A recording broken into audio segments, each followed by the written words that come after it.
El sol peruano ha logrado una apreciación del 4,9% en lo que va de año frente al dólar, consolidándose como la moneda más fuerte de América Latina.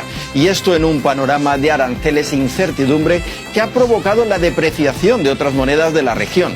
Desde los años 90, el sol peruano ha mostrado una solidez envidiable.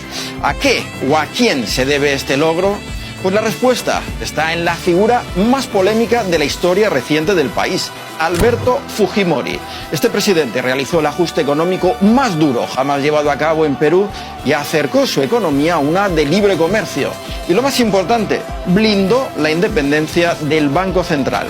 Con el cambio de constitución en el primer gobierno de Fujimori, se independizó el Banco Central y el Banco Central dejó de poder prestarle al fisco para financiar el déficit fiscal. Con eso, lo que se produjo, ¿no es cierto?, es que el Banco Central, al independizarse, pudo manejar su política monetaria. Es decir, que por muchos presidentes que hayan pasado por el gobierno en los últimos años, que han sido muchos, y de esto hablaremos luego, el Banco Central ha mantenido su política monetaria y su profesionalidad sin dejarse influir por el color político del Ejecutivo. La estabilidad del sol peruano tiene mucho que agradecerle al reconocimiento y credibilidad que tiene el Banco Central de Reserva. El Banco Central de Reserva del Perú, históricamente, en los últimos 30-35 años ha mantenido y constitucionalmente hablando, una gran independencia del sector ejecutivo. Esto ha generado también la posibilidad de que el BCR sea una isla de eficiencia en el Estado peruano, con línea de carrera y con funcionarios que están dedicados a esta gestión durante años y desarrollándose como tal. Y esta independencia y profesionalidad del Banco Central peruano ha contribuido, al contrario de lo que ha sucedido en otros países vecinos, a mantener la inflación a raya.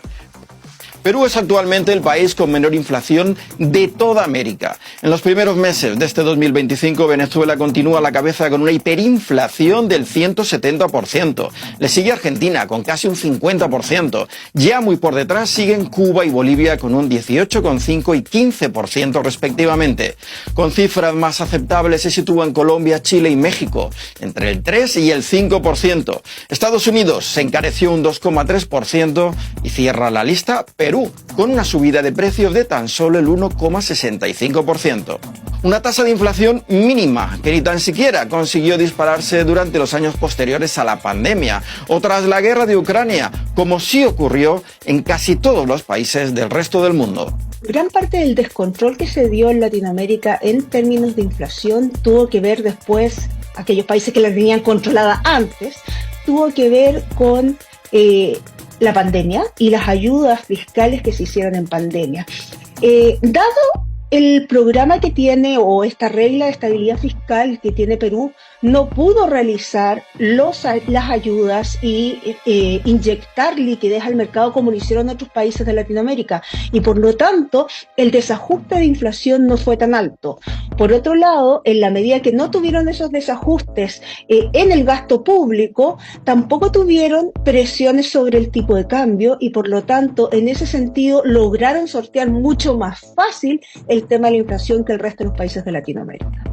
Pero además hay otro factor que ha permitido al Banco Central de Perú a controlar la inflación y a blindar el sol peruano de ataques externos. Y es que el BCR peruano tiene una de las mayores reservas internacionales de toda la región, unos 80.000 millones de dólares. Esto involucra, por ejemplo, el éxito que ha tenido el BCR en acumular cerca de 80.000 millones de dólares en reservas internacionales.